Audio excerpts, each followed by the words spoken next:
दीक्षित जी, प्रभात प्रणीत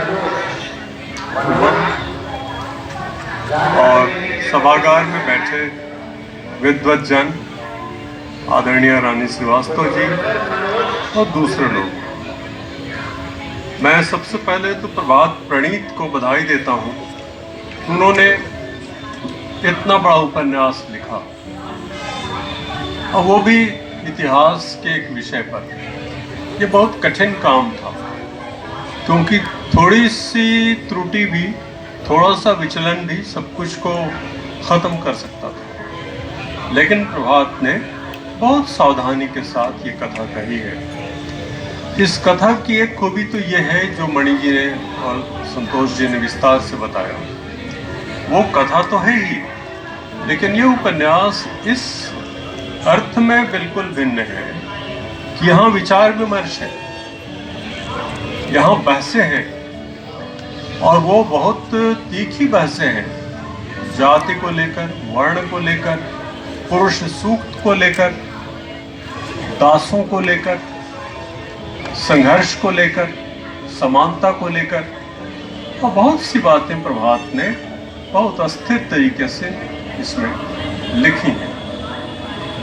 एक और खास बात यह है कि प्रभात ने बहुत स्वच्छ भाषा में ये उपन्यास लिखा है।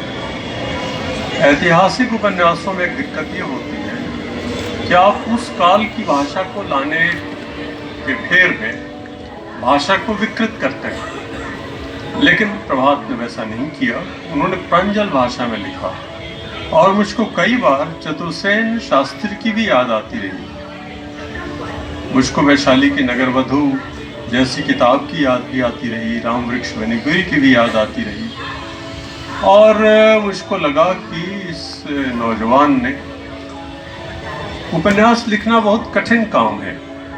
और अक्सर ऐसा माना जाता है कि कविता तो आप शुरू में लिख सकते हैं कम उम्र में भी, लेकिन उपन्यास लिखने के लिए आपको थोड़ी उम्र चाहिए, आह को चाहिए एक उम्र असर होने तक, और एक खास उम्र के बाद ही आप उपन्यास लिखते हैं। लेकिन इन्होंने बहुत सावधानी से उपन्यास रचा है। अब इसमें से मैं कुछ उदाहरण पढ़ना चाहता हूँ। वो इसलिए कि पूरे उपन्यास की जो भूमि है और उसका मंतव्य है वो इन उदाहरणों में प्रकट होता है। सत्यरथ कहता है, अच्छा एक बात और मैं जोड़ दूं कि मैंने जब इसको पढ़ना शुरू किया तो जैसा मणि जी ने कहा, मैं पढ़ता गया। ऐसा कम होता है, अक्सर उपन्यास आपको रोकते हैं और आप उन अवरोधों को पार करने में कई बार अपने को अक्षम पाते हैं, लेकिन इसको जब मैं पढ़ने लगा तो पढ़ता गया। अब सत्यरथ इसमें कहता है, युवराज मैं आपकी बातों को नकार नहीं सकता।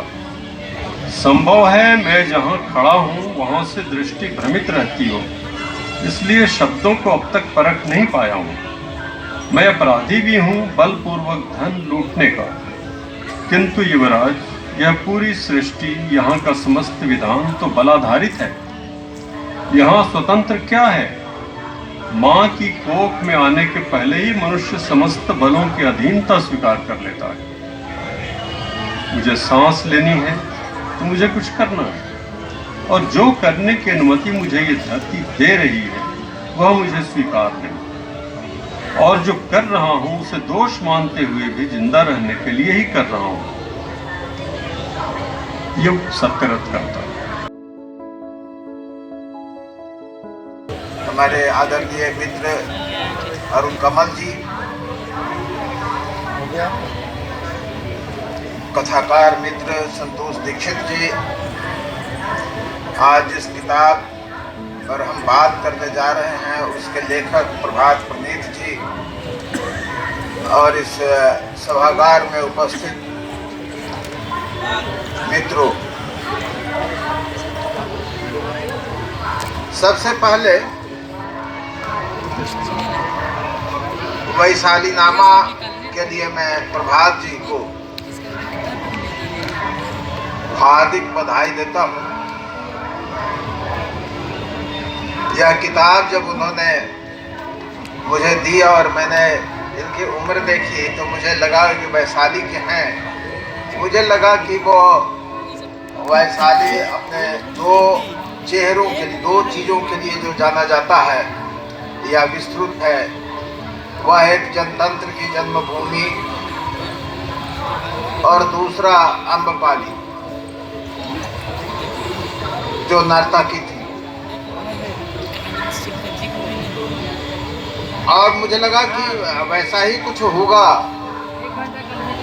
इस उपन्यास में। लेकिन जब मैंने इस उपन्यास को देखा, पढ़ना शुरू किया, तो एक बिल्कुल आगे बढ़ता गया और वह इतनी रोचकता थी इसमें। मैं हमेशा मानता रहा हूँ कि किसी कृति को सफल कृति उसे ही मानता हूँ जो अपने को पढ़ा ले जाए। तो इस उपन्यास को मैंने जब शुरू किया तो आप कह सकते हैं कि एक बैठक में, मैंने थोड़े थोड़े चाय वगैरह के विराम के बाद मैंने एक दिन में ख़त्म कर लिया और इससे हटना मुश्किल था। अभी कथाकार संतोष जी ने विस्तार से इसके बारे में कुछ बतलाया है, लेकिन मैंने भी इस उपन्यास को पढ़ा है और इसकी कथा में मुझे जब बार बार यह लग रहा था कि कुछ क्या है क्या नहीं है। जब वैशाली नामा से इसका जो ब्लर्ब वगैरह देख रहा था तो मुझे लगा कि क्या कुछ बड़बोलापन तो नहीं है। और इतिहास में जब हम अपने पुराने इतिहास को लेकर के जब हम कुछ लिखते हैं तो उसमें कहीं ना कहीं मैं देखता हूँ कि एक अपने किस्म का बड़बोलापन आ जाता है। लेकिन मुझे लगा कि नहीं, यह अपने आश्वस्त करता है, अपने भीतर खींचता है और आपसे अपने किस्म का, जो हर कृति अपने किस्म का संवाद करती है, तो आपसे यह किताब एक संवाद करती है, बहुत कानों में कुछ बतलाती है कि यह ऐसे है, यह ऐसे है, और आपको सोचने के लिए मजबूर करती है। जैसा कि अभी संतोष जी ने भी कहा कि इतिहास और ऐतिहासिक कृति होना और इतिहास को लेकर के लिखना और पुराने ज़माने में जाकर के लिखना, दोनों दो चीज़ें होती हैं। जब हम ऐतिहासिक पृष्ठभूमि पर कुछ लिखते हैं तो जैसा कि हजारी प्रसाद द्विवेदी कहते थे कि इतिहास लेखन एक सौ साधना की तरफ है कि इसमें है क्या। ये धर्म और परंपरा के नाम पर पोषित असमानता, तो ये जो विषय है, ये इतना मौजूद विषय है आज के समय का कि, लेकिन ये जो कथा है ये 4000 वर्ष पुरानी लगभग कथा है। और ये मनु महाराज, जो इसमें बतलाया गया कि मनु के जो पौत्र हैं नाभाग, उनकी ये कथा है। पहले मैं इसको एक ऐतिहासिक उपन्यास, जब मैंने पहली बार इसको पढ़ा था तो मैंने फेसबुक पर लिखा भी कि यह एक ऐतिहासिक उपन्यास है। आज ऐतिहासिक उपन्यास बहुत सारे लिखे जा रहे हैं, खास करके आज के समय में, और ऐसे चरित्रों को लेकर लिखे जा रहे हैं जिनके बारे में इतिहास में चर्चा कम है। इस तरह के उपन्यास लिखे जा रहे हैं और ऐसा लोगों का मानना है कि ये तमाम उपन्यास केवल इसलिए लिखे जा रहे हैं क्योंकि आज की राजनीति और आज का जो समाज की हमारे जो असमानता है, आज की जो खास करके जो आज की राजनीति है, इससे लोग बच करके लिखना चाहते हैं। ये कहीं ना कहीं से इसके पीछे ये भावना रही है और ऐसी मान्यता है। लेकिन यह जो उपन्यास है यह बिल्कुल इसके उलट है। बल्कि इस उपन्यास में जिस तरह की चर्चा की गई है, धर्म को लेकर के बहस है, जिस तरह से सामाजिक असमानता को लेकर के, वो तमाम जो बहस है उसका एक रिपरकशन जो है, एक अनुनाद जो है, वो आज के समय पर आकर के वो गिरता है। एक पाठक महसूस करते हैं इसको पढ़ते हुए कि जितना यह उपन्यास उस काल के लिए प्रासंगिक है उतना ही आज के समय के लिए भी यह प्रासंगिक महसूस होता है। जो एक सबसे बड़ी खूबी है इस उपन्यास की, एक दो बात कह के ही अपनी बात खत्म करूंगा। इस किताब को लिखने के पीछे जो मेरी मंशा थी, एक तो ये जरूर जानना था कि लोकतंत्र जैसी महान विचारधारा का जन्म अनायास नहीं हो सकता है। ऐसी महान विचारधारा के जन्म के पीछे कोई ठोस वजह जरूर होगी। आज हमारी तथाकथित विकसित सभ्यता जिस मोड़ पे आके खड़ी है, और जब विकास का मूल इस बात पे आके टिक जाता है कि व्यक्ति की स्वतंत्रता को किस तरह और कैसे सीमित किया जाए, उसके स्व को कैसे नकारा जाए, तो इस परिस्थिति में तमाम विसंगतियों के बावजूद मेरे समक्ष या समाज के समक्ष आशा के एकमात्र किरण के रूप में लोकतंत्र जैसी प्रणाली ही समझ में आती है। तो मेरे लिए जानना जरूरी था कि ये महान विचारधारा किस तरह से उत्पन्न हुई थी। इसके अलावा मेरा एक मत ये भी रहा है कि आज के दौर में जिस तरह से इतिहास के संबंधित पात्रों का लेखन हो रहा है, जिस तरीके से इतिहास से जुड़े लोगों की बात होती है, या दरअसल आज के अपराध को ओट से ढकने के लिए उस उपक्रम के रूप में ये होता है। मैंने इतिहास के पन्नों को उलटने के पीछे मेरी समझ से कुछ सावधानी बरतनी चाहिए। इतिहास के पन्नों को इसलिए बिल्कुल नहीं पलटना चाहिए जिस वजह से, जिस कारण आप आज के किसी अपराध को ढक सकें।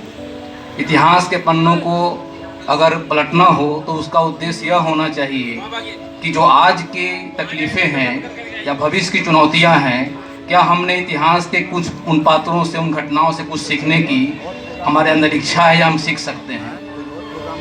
इस